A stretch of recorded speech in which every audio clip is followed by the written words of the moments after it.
July 12, 1943. The train screeched as its iron wheels ground against rails burning in the summer sun. Sparks flew, mixing with the haze of dust that swirled up from the Texas prairie, clinging to sweat-soaked uniforms. Inside the boxcars, German prisoners of war pressed against wooden slats, their faces streaked with grime and suspicion. They had been told what awaited them in America: humiliation, punishment, perhaps even slow starvation. Some whispered that they would be treated like cattle, driven into pens, stripped of dignity, left to rot behind barbed wire. The brakes hissed. The cars jolted. A heavy silence fell as the prisoners braced for the first glimpse of their captivity. They expected the sharp outline of concrete walls, looming towers, machine guns mounted high. Yet what filled their vision was something entirely different. A man. He leaned casually against a fence post, one boot resting on the rail, a wide-brimmed hat tilted low to shade his eyes. Spurs glinted in the merciless light as the wind tugged at his shirt. To the Germans, it was an image torn from smuggled films they had seen before the war. A word slipped from cracked lips, half awe, half disbelief. Cowboy. The train doors clanged open. Heat, sagebrush, and the smell of cattle rushed in. Prisoners stumbled out, squinting into the endless horizon. No fortress walls. No snarling guards barking orders. Just prairie grass, the lowing of cattle, and men who looked less like soldiers of empire and more like characters from a dime novel. For the Germans, it was the first shock in a long journey of contradictions. They had expected cruelty. What they found instead would shake them to their core. If you're gripped already, make sure to subscribe and comment below with your thoughts. The story is just beginning. The march from the train yard was heavy with dread. Shackled more by exhaustion than iron, the German prisoners shuffled forward, their boots sinking into loose soil so alien from the cobblestones of Bremen or Hamburg. Every step carried the weight of expectation. They had been told, almost promised, that America would grind them down, strip them of every scrap of pride, and reduce them to shadows of men. Some whispered that they would be herded into cages, forced into back-breaking labor until they collapsed. Others muttered that starvation awaited, that they would be left to gnaw on hard crusts of bread, if anything at all. For months, rumors had followed them across the Atlantic. Tales of brutal camps, of prisoners dying in squalor, of endless barbed wire stretching across barren landscapes. The Reich had painted America as a land of factories and greed, a place where prisoners would be nothing more than animals under the lash of industry. Those whispers clung to the men like a second uniform, fueling their fear as they trudged toward the unknown. Eyes darted nervously to the horizon, searching for the silhouettes of guard towers. Muscles tensed at the thought of rifles raised, commands barked, punishments swift. Captivity, they believed, meant degradation. And after fighting in the deserts of North Africa, after bleeding under a sun that showed no mercy, they were ready for cruelty to take its final form here on American soil. But as the line of prisoners moved closer, the picture did not match their fears. There were fences, yes, but they seemed almost fragile. Wooden towers stood silent, ladders empty, as if waiting for an enemy that never came. Guards strolled rather than marched, their movements unhurried, almost casual. Even the locals who had gathered to watch seemed more curious than hostile. Children perched on rails, women in bonnets whispering quietly, farmers tipping their hats. The prisoners' expectations clashed violently with the reality unfolding before their eyes. Could this truly be captivity? Or was it some trick, a cruel illusion designed to mock them before the real suffering began? The moment of revelation came slowly, like a mirage sharpening into focus. As the column of prisoners shuffled forward, the dust parted to reveal them, men who seemed to have stepped straight out of legend. Wide-brimmed hats shaded their faces, leather boots dug easily into the dirt, and spurs flashed when they shifted their weight. Rifles slung across shoulders looked almost like afterthoughts. These were not grim soldiers in polished uniforms, not overseers trained to break men with barked commands. They were cowboys. The prisoners froze, some mid-step, eyes locked on the figures leaning casually against fence posts, chewing blades of grass, tipping their hats with a confidence that carried no malice. For many Germans, the sight was disorienting. They had seen cowboys only in smuggled American films, grainy reels flickering in darkened theaters before the war. Cowboys were fantasy, symbols of an America they had been taught to sneer at, a land of excess and decadence. Yet here they stood, flesh and dust, framed by a sky so wide it mocked the narrow walls of the Reich. A murmur rippled through the ranks. One soldier whispered the word as though naming a ghost: cowboy. Another laughed bitterly, insisting it was all staged for propaganda. But disbelief did little to soften the shock. The myth had become real, and the real was more powerful than they had imagined. As the guards urged them forward, the Germans' senses filled with contradictions. The smell of sagebrush and manure hung thick in the air, mingling with the faint aroma of coffee drifting from somewhere beyond the camp. Horses grazed lazily just outside the wire, tails flicking at flies. Children still watched from fence rails, their eyes curious, not hateful. One prisoner, hardened by battles in Tunisia, muttered that captivity should not look like this. Yet another stared at the horizon. No looming walls, no endless rows of barbed wire, just grass rippling under the wind. He confessed quietly to his comrade, "This does not feel like a prison. It feels wider than home." The cowboy, ever present, seemed to embody that unsettling freedom. He did not shout, did not threaten. A simple nod, a squint against the sun, carried an authority stronger than chains. And for the first time, the prisoners began to wonder. Perhaps captivity in America would not destroy them. Perhaps it would show them something far more dangerous.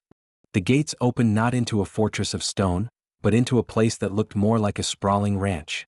Long wooden barracks lined in neat rows, a mess hall at the center, and wide fields stretching far beyond. The Germans braced themselves, waiting for cruelty to reveal its hand. Yet what greeted them first was not barking orders or rations of stale bread, it was the smell of food. Beef stew simmered in great iron pots, the scent thick and rich. Cornbread, golden and steaming, was stacked on trays. The bitter perfume of black coffee drifted through the air, carried by the breeze. To men who had marched across deserts on empty stomachs, who had survived on crusts of bread or watery soup, it was almost unbearable. One whispered bitterly, "My mother has not seen beef in 3 years." Another clenched his fists, ashamed that his first thought was hunger and not defiance. Inside the mess hall, long wooden tables waited. Guards stood nearby, but their posture was relaxed, their eyes watchful yet unthreatening. One simply gestured toward the food with a single word, "Eat." Some prisoners hesitated, suspicious it was a cruel trick. Yet when spoons dipped and the first bites passed their lips, disbelief deepened. The beef melted on their tongues. The cornbread was sweet, softer than anything they had known at home. The coffee was endless, refilled without ration tickets, without restriction, a drink reserved for the wealthy back in Germany. The silence was broken by nervous laughter, then quiet confessions. "I eat here more meat than I did as a boy," one prisoner whispered. Another muttered, almost in shame, "My family queues for hours for potatoes. And I am fed like this." The guards, many of them farmers drafted into uniform, watched without triumph. To them this was no feast. It was simply food, an ordinary American meal. But for the prisoners, it was abundance beyond imagining, a luxury that felt almost cruel in its generosity. As evening fell, the Germans lay on their bunks, the day replaying in their minds. They had entered captivity braced for degradation.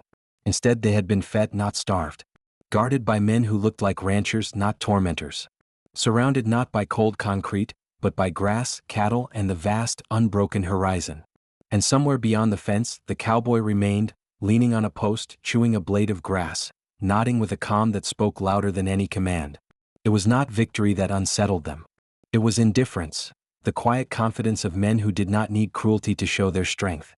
The morning whistle blew sharp and cold, slicing through the hum of the prairie. The Germans stirred from their bunks, bracing for punishment drills or endless marching. Instead, the guards handed them tools. Not rifles, not shovels meant for digging trenches, but buckets, pitchforks, and plows. They were marched out into the fields not to suffer, but to work. Cotton rows stretched wide beneath the sun. Fences needed mending, hay bales waited to be lifted, cattle watered and fed. Under the Geneva Convention, prisoners could be assigned non-military labor. And here, in the heart of America's farmland, their hands were desperately needed. With so many men overseas, farms lacked workers. Now the enemy filled the gap. At first, the prisoners resisted. Farm labor felt beneath their dignity as soldiers of the Reich. Some dragged their feet, muttering curses, hoping to provoke the cruelty they expected. But cruelty never came. Instead, the guards demonstrated quietly, showing how to lift a bale without breaking a back, how to hitch a plow to a horse, how to steady a bucket without spilling. One cowboy, sweat dripping from beneath his hat, worked alongside a young German until the task was done. The prisoner, embarrassed, admitted later he had never seen authority help instead of command. Pay was another shock. Each man received credits, about 80 cents a day for his labor. They could spend it in the camp canteen on soap, stationery, or even small luxuries like chocolate and cigarettes. One corporal joked bitterly, "I fought for Hitler and earned nothing. I pick cotton for a cowboy and I am paid." The irony was sharp, the laughter hollow. Over time, rhythms settled in. Men who once marched under banners of conquest now harvested wheat, hauled water, or stacked hay under the wide American sky. Farmers sometimes offered them lemonade or biscuits after long days, gestures of civility that unsettled the proudest among them. One prisoner admitted softly, "I never saw a country so large it does not end." Captivity had become labor, but labor carried dignity. And in that dignity, the Germans began to question everything they thought they knew. With every passing week, the contradictions deepened. Inside the barbed wire, life was steady, almost humane. Outside, in letters trickling from home, families spoke of bombings, ration lines, and hunger. Mothers stretched potatoes to feed children. Wives waited in cold flats with no coal for winter. Yet here, behind enemy fences, the prisoners ate beef stew, drank coffee until sick of it, and bought cigarettes with their camp wages. The guilt gnawed. Some men laughed nervously over meals, whispering that their captivity felt like mockery. Others refused to enjoy what was given, chewing in silence as though savoring American bread was a betrayal of their starving families. Division sharpened. Die-hard loyalists clung to Nazi ideology, sneering at comrades who joked with guards or worked willingly in the fields. They muttered that America's generosity was poison, a trick meant to soften them. To smile at a cowboy was to surrender twice. They tried to control the barracks, reminding others of their oaths to the Reich. But cracks spread. Young soldiers, barely out of school, found themselves humming cowboy tunes they overheard, or practicing halting English words taught in camp classes. One officer scolded a prisoner for laughing during work, but the man simply shrugged. "They pay me more than the Reich ever did," he said. For some, humor became survival, for others, betrayal. Guilt battled curiosity. Pride battled gratitude. A few men admitted, quietly, that they felt freer in captivity than they ever had under the iron discipline of their officers. The cowboy's casual authority unsettled them most. He commanded respect without shouting, without fear. His nod carried more weight than any salute. The barracks echoed with arguments late into the night. Some called those who softened traitors. Others whispered that true strength did not come from cruelty but from fairness. In official reports, American officers noted these divisions carefully, even separating hardliners to keep peace. But for the prisoners themselves, the conflict was internal, unrelenting. The Reich had promised greatness. Yet here in captivity they tasted dignity. Which truth would endure? Through it all, one figure kept returning to the prisoners' minds: the cowboy. He appeared at the edge of the fence, leaning against posts, squinting into the horizon, spurs catching sunlight. He carried himself with a confidence that needed no shouting, no whip, no staged cruelty. His presence alone unsettled the Germans more than barbed wire or rifles ever could. 4 men raised under rigid hierarchy, where every command was barked and every mistake punished, the cowboy embodied a different kind of authority. He did not raise his voice. He did not demand obedience. A nod, a tilt of the hat, the easy way he handled a horse, these spoke louder than orders. One prisoner wrote in his diary, "I saw more dignity in his silence than in 1,000 salutes to my officers." Another confessed that the cowboy's indifference was worse than mockery. It meant he was unthreatened, utterly secure in himself, and saw no need to prove superiority. That quiet strength was foreign to men who had been taught that power came only through fear. The cowboy became a symbol. To some, he represented humiliation, the idea that simple ranchers could stand taller than soldiers of the Reich. To others, he became a revelation, that respect could be earned without cruelty, that freedom could be embodied in a man who carried himself as if the entire horizon belonged to him. At night, when lanterns glowed and harmonicas drifted across the prairie, the prisoners spoke of him in whispers. They repeated his gestures, his posture, his silence, trying to understand what it meant. Some even began to hum the tunes they heard guards playing, awkwardly mimicking a culture they had once mocked. The cowboy was not a general, not a propagandist. He was simply himself. And in that simplicity he became unforgettable, the living image of a freedom the Germans had never known. Life inside the wire soon expanded in ways no prisoner had expected. After the day's labor in the fields or on nearby ranches, evenings filled with something far stranger than cruelty, opportunity. The Americans allowed classes. English lessons led by local teachers, woodworking workshops run by guards who were farmers at heart, even mathematics and history lectures offered by the prisoners themselves. At night, The barracks glowed faintly with lantern light as men bent over rough desks, scribbling new words into notebooks. Hello. Coffee. Cowboy. They sounded them out slowly, whispering syllables as though tasting freedom on their tongues. Carpenters emerged from the dust, carving crude chairs and wooden figures from pine. Books were passed around like contraband treasures, and for the first time in years, knowledge became currency more valuable than rank. Music seeped through the camp as well. Harmonicas and accordions appeared, playing not just German folk songs, but cowboy ballads overheard from the guards. Soon camp bands formed. Violins strummed, boots tapped, and prisoners laughed awkwardly as they mimicked the rhythms of a land they had been taught to despise. Even newspapers appeared, mimeographed sheets filled with jokes, essays, and debates about politics and poetry. More than 400 POW camp newspapers would circulate across America by war's end. In one, a prisoner dared to ask, "Why do we speak of superiority when the cowboy feeds us and we cannot feed ourselves?" It was irony sharpened into revelation. Behind barbed wire, under the watch of supposed enemies, men found space to think more freely than they had in Germany. For some, it was unsettling, for others, liberating. Captivity had not broken them. It had, in strange ways, widened their world. The news arrived not with fanfare, but in whispers that rippled through the barracks.